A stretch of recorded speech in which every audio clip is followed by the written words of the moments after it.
Teman Indika, sudah hari Kamis jam 8 malam hari ini. Berjumpa lagi bersama saya Anto Lutano di Talkative Talking About Automotive. Malam hari ini saya mau ngobrol sama motovlogger asal Indonesia tapi tinggal di Amerika.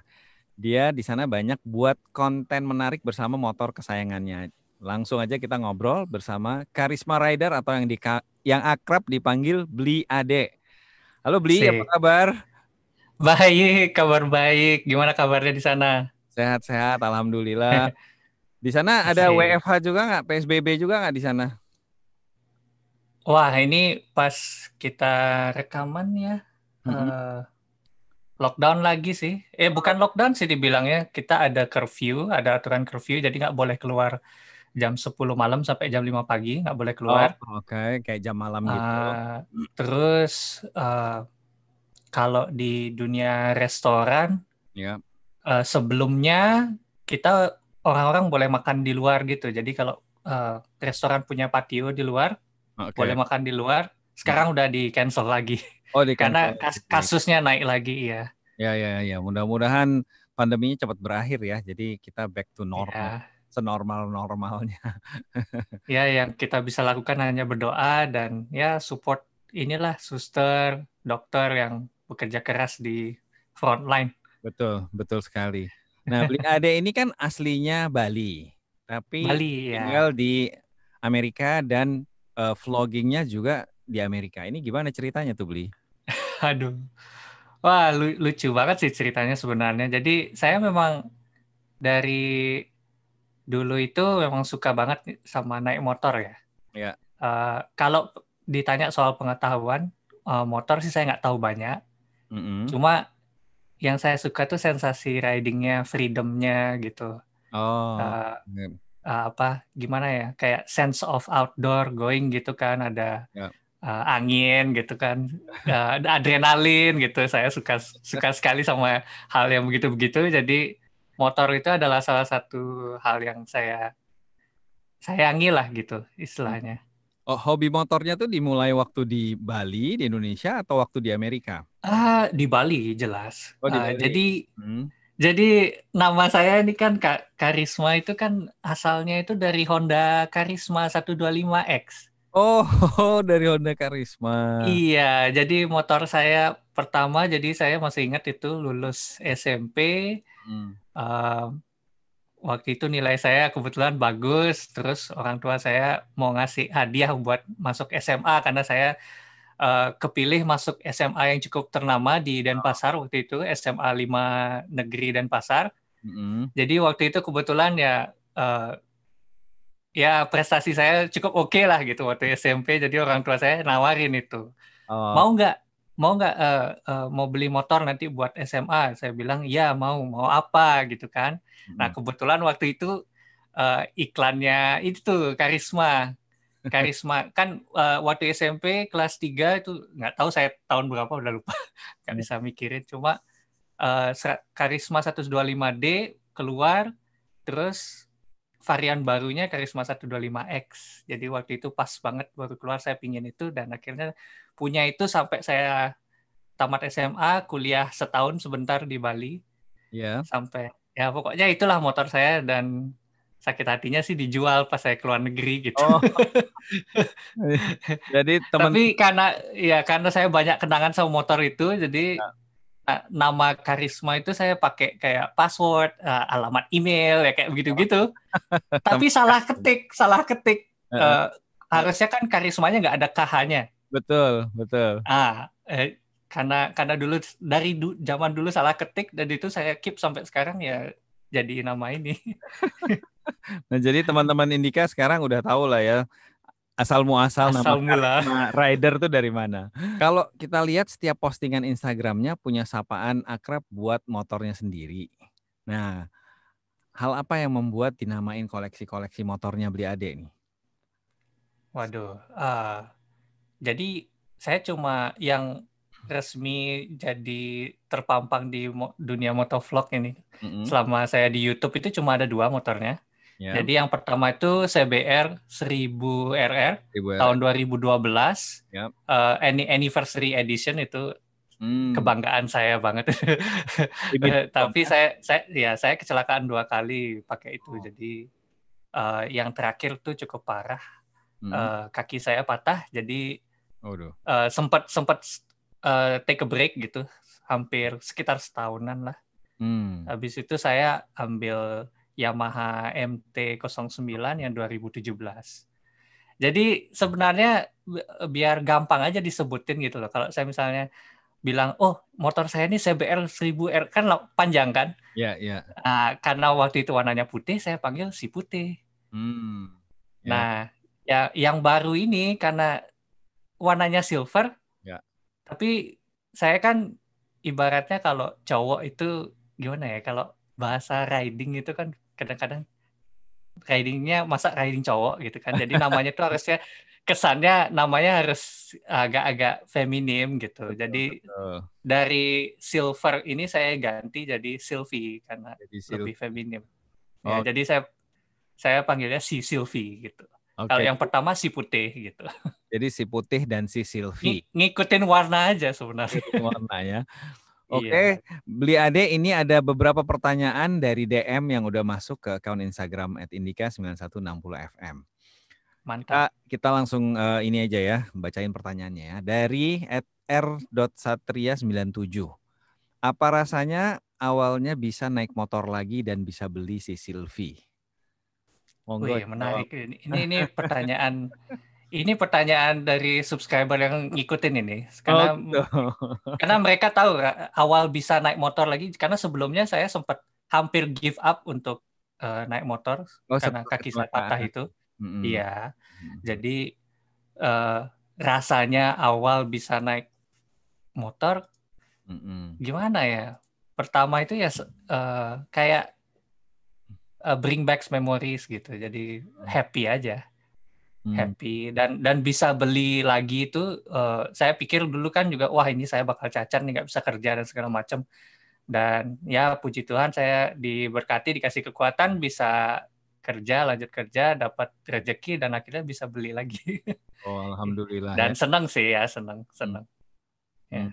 Bangga juga sih, bangga istilahnya saya bisa overcome yang saya ingat banget.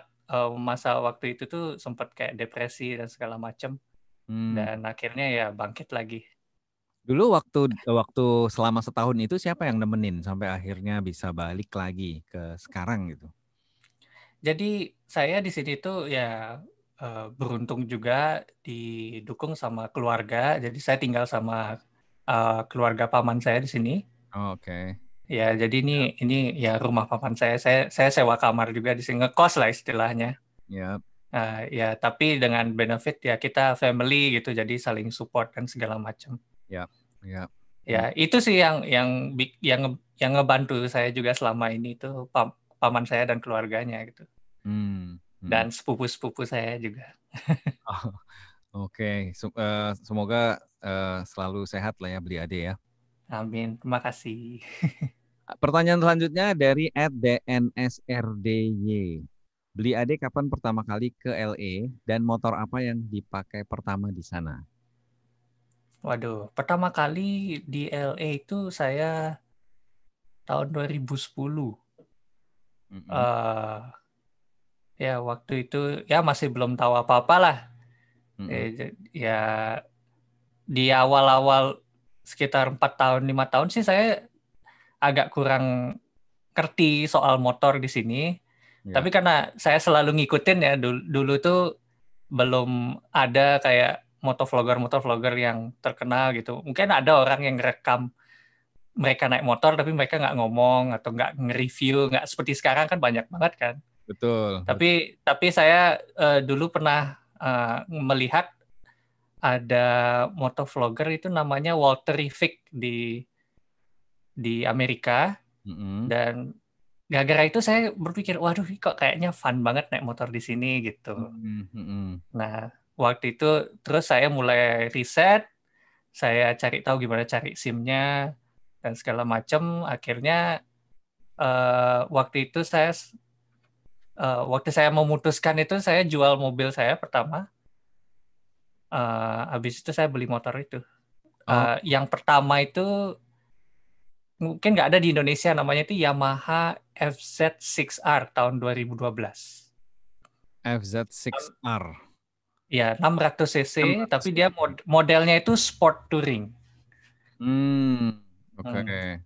Ya, tapi kelihatannya sport bike kayak kayak fairing gitu. Mungkin kalau di Indonesia dia setara seperti Ninja 650.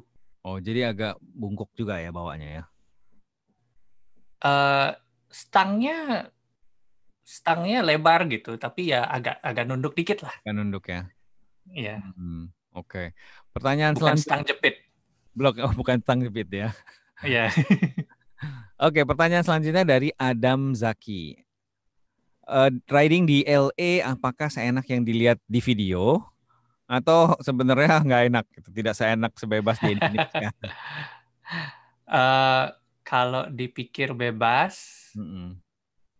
saya pikir lebih bebas di Indonesia sih. Lebih bebas di Indonesia ya. Iya, lebih lebih barbar bisa di Indonesia. Kalau kalau soal bebas sih ya, Hmm. menurut saya sih di Indonesia, cuma di sini tuh kalau kita terbiasa sama peraturannya ya ya lebih enak sih di sini sih. Jadi eh, 90% saya ngelihat orang di sini tuh teratur bawa mobil atau bawa Hmm. mobil sih ya, tapi kalau bawa motor saya kurang begitu. Hmm. Eh, intinya saya ingin mengatakan orang yang lahir di Amerika dan belajar riding di Amerika tidak sejago kita yang riding di Indonesia. Oke. Jadi mereka itu saya kurang begitu percaya cara naik motor gitu. Tapi kalau soal berkendara mobil, mereka teratur banget. Sangat teratur ya. Ya. Saya lihat di postingan Instagramnya itu beli ade naik motor nyelip-nyelip di antara mobil-mobil tuh malam-malam. Kayak Iya, kayaknya iya. nggak ada motor lain selain Karisma Rider kayaknya malam Iya, itu. jarang banget, jarang banget. Jarang Ya. ya. Kalau kalau ada pun eh, ya biasanya kita kayak happy gitu ketemu sama satu sama lain. Jadi Hmm. di sini ada salamnya. Jadi kalau misalnya kita riding nih, ada rider papasan, kita selalu begini nih. Oh gitu salamnya. Ya, kita selalu begitu salamnya, salam peace gitu. Ada yang ke atas, Oh, ada yang ke bawah. oh, Ya, oke. kalau yang bawa Harley biasanya ke atas, kalau yang Hmm. bawa sport bike ke bawah, kayak gitu. Hmm. Saya yang bawa naked lurus saja ke samping. Bingung soalnya. Nggak pencet klakson gitu, dua kali gitu. Klakson dua kali ketemu motornya Enggak, sama. di sini jarang banget orang menghidupkan klakson. Oh, oke. Jarang banget, jarang banget. Hmm. Jadi kalau misalnya klakson itu ya biasanya digunakan ya kalau memang orangnya misalnya di lampu merah udah hijau tapi nggak jalan-jalan baru diklakson sama orang. Oh, di luar itu. Kayak gitu aja, tapi di luar itu jarang banget ada Nah, ya. klakson. Sementara kalau Iya. di sini rame banget ya. Tiap Iya. belokan pasti ada tuh. Iya. Salah satu hal yang saya kangen tuh di Indonesia itu. Selama riding di Amerika, motor yang paling bikin apa ya nyaman atau paling enak digunakan di semua trek itu apa, Bli? Wah, motor saya sekarang. Motor sekarang ya, yang Yamaha Iya. M09 ya. Iya, MT-09. Ya, itu benar-benar kayak semua semua apa maksudnya hal yang saya suka itu kebanyakan di road ya, bukan off-road. Ya, Nah, kalau misalnya waktu dulu saya punya si putih yang CBR, ya. itu kan eh, memang eh, enak-enak, tapi cuma enak kalau dibawa ngebut. Hmm, Nah, kalau dibawa pelan agak susah, ya. agak agak ya ribet lah. Maksudnya tidak tidak tidak seefisien gitu Ya, karena maksudnya. memang Jadi powernya besar ya. bukan masalah powernya, kenyamanan sih kalau bagi saya itu. Hmm, ya, Nah, ya, misalnya nih kita mau jalan-jalan sama temen nih kan, santai doang nih, ya. itu nggak enak, capek, tangan kita capek, apa? Karena badan kita nggak bergerak kan. Sedangkan eh, kalau kita benar-benar karena motor 1000 cc itu our body has to work with it. Jadi Hmm, kita bergerak terus itu nggak terasa kita. hmm. Nggak terasa. Tapi kalau udah pelan-pelan gitu jalan gitu, wah pinggang sakit lah, tangan sakit seperti itu. Nah kalau motor saya ini dia nunduknya itu nunduk, nggak tapi sangat tegak, gimana ya, tegak gitu, tapi agak Ya. nunduk dikit. Jadi kalau mau dibawa ngebut bisa, ya tidak sekencang 1000 cc ya, tapi kalau mau dibawa ngebut bisa, dibawa pelan enak gitu, bawa jalan jauh enak, pokoknya ya Hmm. saya senang lah. Kan saya sudah 2 kali saya ke sirkuit di sini di Amerika Ya. sama motor yang baru ini, Ya. dan itu benar-benar fun banget ya. Ngomong di Bahkan sirkuit, iya, itu top top speednya berapa beli? wah karena sirkuitnya dia tidak punya trek lurus sejauh Sentul ya. Oh, Jadi ya. ya kalau Sentul mungkin itu bisa nyampe top speed sih kalau di Sentul. Mm-mm. Tapi kalau waktu ini saya cek itu di video itu saya bikin berapa ya? 140 apa 160 itu di lurusan. Top speednya sih segitu. Oh, top speednya di situ. Karena lintasannya Ya. memang tidak Karena sepanjang. lintasannya tidak sempet. Ya gigi 6-nya nggak habis. Oh, Sampai gigi 6 tapi nggak habis gitu. ya, ya. Nah, teman-teman Indika kalau Ya. yang mau tes top speed harus diingat harus di track ya, bukan di jalan Ya. raya. Lebih lebih enak, lebih nyaman, Ya, aspalnya karena bagus, safety terus juga ya beli ya. ya safety, nggak ada yang berlawanan arah gitu kan. Kalau di jalan kan Ya, ya, ya. ntar ada emak-emak nyebrang gitu kan, Di tukang sana. sate lewat gitu, aduh. Oke, ada pertanyaan lagi dari DM yang masuk ke akun Instagram @indika9160fm. Dari @franshimawan8. Apa yang bedain riding di US dan di Indonesia dan beli AD prefer yang mana? Menarik sekali pertanyaannya. Hmm, hmm, eh yang bedain riding di US sama di Indonesia itu, kalau soal riding sepeda motor, ya. di sini jarang banget sepeda motor, jadi Hmm. sepi, Oh, sepi dan jalannya terurus, ya. terus nggak ada begal. Soalnya banyak banyak banget yang komentar itu jalan sepi nggak ada begal bang gitu. Banyak banget yang nanya begitu. Ya nggak ada sih. Jadi ya untuk pleasure Hmm, riding di sini saya lebih prefer sih di Amerika, jujur. hmm, Tapi kalau saya misalnya mau touring nih, mau touring jauh-jauh, ngelihat pemandangan, ya. saya mimpinya saya ingin melakukan itu di Indonesia. Hmm, ya karena Mimpi banget, pingin banget, karena saya percaya Indonesia itu luar biasa, lebih indah daripada di sini. lebih indah ya. Ya, lebih hijau gitu kan. Ya, ya, ya. Lanjut pertanyaan berikutnya dari Robot RG. Kenapa suka dengan motor dibanding otomotif yang lain? Ya karena saya grow up-nya diajaknya seru-seruannya itu naik motor gitu. Hmm, Jadi kalau kalau mau dilihat history, ya, paman saya nih yang sekarang di Amerika, ya, dia yang ngeracunin sebenarnya. Jadi dia tuh punya Vespa dulu. ya. Hmm, Nah, kalau kalau anak kecil, waktu saya kecil itu diajak sama dia naik sepeda motor, kan kita duduk di depan tuh berdiri tuh, pegang setangnya tuh. hmm. Nah, kalau naik Oh Vespa, iya, sambil berdiri gitu ya. iya sambil berdiri. Ya. Nah itu diajak ngebut kan, nah sensasinya itu loh, woi diterbangin angin, ketawa. Mungkin dari situ saya suka suka banget sama naik motor. Hmm. Karena benar-benar ya itu dah, karena ya seru, lebih seru aja. Kita lanjut ke pertanyaan-pertanyaan yang masuk. Malam ini rame banget yang masuk nih beli. Wah, asik. Ada lagi dari Rewired 84. Cerita perjalanan dari kuliah sampai di Amerika untuk job sebagai chef. Boleh diceritain beli? Wah, jadi chefnya kalau dari kuliahnya itu sebenarnya saya ini nggak lulus kuliah. Hmm. Jadi eh, karena kesulitan apa ya, kesulitan eh, ya ekonomi lah bilanglah. Mm-mm. Karena waktu itu sebenarnya kalau misalnya saya lanjut kuliah selesai itu saya tamatan mungkin saya di Australia, mungkin saya udah balik di Indonesia gitu. Karena Oh. pertama kali saya tidak ke Amerika, saya kuliah di eh, teknik UNUD cuma setahun, habis itu orang tua memutuskan kuliah di Australia. Mm-mm. Nah, pas saya kuliah di Australia itu eh, kan waktu itu ada bom Bali yang kedua. Ya, ya. Ya, jadi setelah itu udah benar-benar kayak bisnis jatuh, jadi ya ekonomi nggak bagus lah. Mm-mm. Nah, jadi waktu itu ya itu dah paman saya bilang, ya udah sini aja gitu, Mm. dikasih kerjaan. Karena paman saya yang chef duluan di sini. Oh, oke.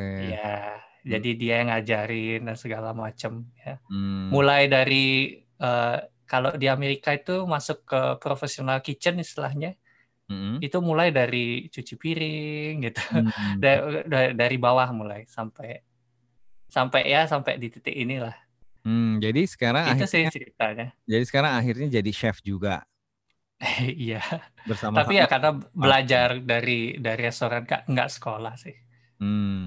Chef Heeh. by experience ya, beli. By experience ya. Oh. Banyak sih guru-guru saya itu orang-orang Indo semua sebenarnya. Jadi di sini tuh Hmm, orang Indonesianya banyak banyak ya. yang bekerja sebagai eh, chef di restoran itu banyak. Ya. Kebetulan waktu saya masuk di restorannya ini, itu semua chefnya orang Indonesia tuh. Cuma satu aja yang orang dari Meksiko. Oh, oke. Iya, Ya, ya. dan semuanya orang Bali. Jadi Oh, waktu itu, semuanya orang Bali. iya itu asik banget karena saya saya sampai heran-heran kalau di Australia aja jarang ketemu sama orang Bali gitu. Sedangkan Hmm. di sini orang Balinya kok jadi satu restoran kayak nggak di luar negeri rasanya karena kerjanya itu pakai bahasa Bali gitu. Oh, Ya lucu sih lucu. Ya, seru ya. pengalaman menarik ya. Oke, selanjutnya pertanyaan dari Brix Pitoy 46. Beli kapan main di sirkuit lagi? Oh, mungkin ditungguin nih video sirkuitnya, Beli. Sudah sih kalau di Amerika sudah sih saya karena sirkuit yang saya suka cuma satu aja Hmm. dan saya pikir 2 video udah cukup lah soalnya di sini mahalnya mahal banget kalau ke sirkuit. Oh. Iya, selain saya harus sewa towing sendiri, Mm-mm. saya harus apa namanya prepare motor sendiri, Mm. harus bayar bayar sirkuitnya itu juga 1 hari itu mungkin kalau dirupiahkan 2 juta lebih. Satu hari. Ya, Mm. dan cuma 1 hari dan itu cukup mahal juga kalau didolarin. Ya. Jadi ya ya udahlah dua dua kali aja cukup. Dan next next circuit kalau misalnya eh, ya kalau misalnya Tuhan berkenan ya disentuh next circuit. Amin, kita doakan nanti kalau beli adik ke Jakarta, terus kemudian ke Sentul, ditunggu videonya di Ya, dan di YouTube ya. semoga ada yang minjemin motor. Selanjutnya dari Rian Big Red 96. Beli ada niatan buat punya motor sport fairing lagi nggak? Dan kalau ada niatan buat comeback lagi ke motor sport fairing, mau pakai motor apa? Ini pertanyaannya motor impian maksudnya. Nah, Apa aja boleh, nggak ada batasan harga nih. oh, bebas nih. Pertanyaannya bebas nih. Waduh, ya jadi mungkin channel saya ini blow up karena waktu itu agak jarang ya orang yang pakai super sport. eh, Waktu itu kan motor saya CBR 1000 RR kan cukup cukup ya kalau di Indo cukup wah lah. Padahal di sini harganya biasa aja. Ya harganya biasa aja. Tapi ya karena saya senang modelnya dan waktu itu emang mimpi saya tuh pingin punya CBR 1000 waktu itu. Hmm. Dan itu terrealize. eh Sekarang kalau saya mau pilih, eh waduh banyak banyak sekali pilihan. Kawasaki ZX-10R sudah ngeluarin yang baru tuh bagus. Hmm. Ya. Ada cruise control, ada heated grips dan segala macam mantep banget. Mm-mm. Tapi yang menarik mata saya sekarang itu yang BMW S1000. Oh, S1000 RR. Iya, Ya, S1000 RR. ya, Ya, ya. itu yang menarik mata saya. Hmm. Oke. Ya, kalau misalnya saya mau balik ke fairing lagi, harus itu dah pokoknya, nggak usah neko-neko yang lain. Tapi nggak tahu kapan, soalnya mahal banget. Ya, kalau di Indonesia memang karena motor di atas 500 cc itu pajak barang mewahnya cukup tinggi ya. Iya, tapi banyak yang punya Mas, itu berarti orang-orang Indonesia hebat, man. Luar biasa memang Luar orang biasa. Indonesia ini. Iya. Oke, beli ade, nggak terasa kita udah ngobrol selama hampir 1 jam di Talkative. Wih. Nah, terakhir pertanyaannya, apa nih rencana ke depannya beli ade? Rencana ke depan, ya menjalani hidup aja dulu. Yang penting survive selama pandemi ini, karena di Amerika cukup berat. Karena ya saya kerja di food business, dan food business itu sekarang benar-benar kena dampaknya lah dari pandemi ini lah. Ya. Mulai dari supply, mulai dari semuanya jadi mahal dan segala macam. Terus orang juga nggak bisa makan ke restoran dan segala macam kan. Ya, saya berusaha biar survive ini dulu. Terus nanti kalau misalnya semua udah baik, dan saya rencana saya itu as soon as possible, kalau misalnya mampu, saya pingin pulang balik ke Indonesia for good. Oh, oke. Ya, For ya. good, ya. Dan ya saya harap bisa jadi motovlogger yang ya kayak teman-teman yang udah terkenal gitu. Sekarang Pingin juga gitu. udah kenal kok, Bli. Enggak, tapi kan belum cukup untuk menghidupi sehari-hari saya. Ini kan masih hobi aja. Saya pinginnya full time loh. Itu aja kerjaan saya. Coba ngomongin motor tuh kayak salah satu mimpi saya itu. Salah satu mimpi ya, full time vlogging Iya, ya. full time ngomongin motor Oke, terakhir dan naik motor. dan naik motor. Terakhir, pesan-pesan untuk pendengar setia Talkative, pesan-pesan dalam berkendaraan, pesan-pesan dalam motovlogging dan lain-lain. Buat teman-teman Talkative yang gemar motor dan pingin punya moge, pingin punya motor yang diinginkan, itu jangan berhenti bekerja keras, itu aja. Bekerja keras dan berdoa. Pokoknya kalau kalian set your mind, pikiran kalian ke sana dan kalian berjuang untuk itu, pasti dapat gitu. Jangan berpikir besok harus dapat, tapi suatu hari saya bakal dapat. Jadi itu yang harus dipikirkan, dan itu bakal jadi semangat buat kalian menjalani kerja dan hidup kalian sehari-hari. Itu sih Amin. Luar pesan biasa. saya. Jadi tetap semangat ya pesannya ya, Bli ya. Tetap semangat ya. Tetap Luar semangat. biasa. Terima kasih banyak Harisma Rider atau Bli Ade yang sudah mau gabung untuk ngobrol seru bareng saya Anto Lutano di Talkative malam hari ini. Buat teman Indika yang ketinggalan obrolan seru barusan, bisa cek di YouTube channelnya Indika FM dan dengerin di podcast melalui www.indikafm.com. Seperti biasa, kita ketemu setiap hari Kamis jam 8 sampai 9 malam, cuma di Indika FM. Saya Anto Lutano pamit, sampai jumpa minggu depan. See you, bye. Mr. Harisma Rider Bli Ade. Bye Mas Santo. Stay safe, stay healthy. Sukses selalu di sana. Ya, sama-sama di sana.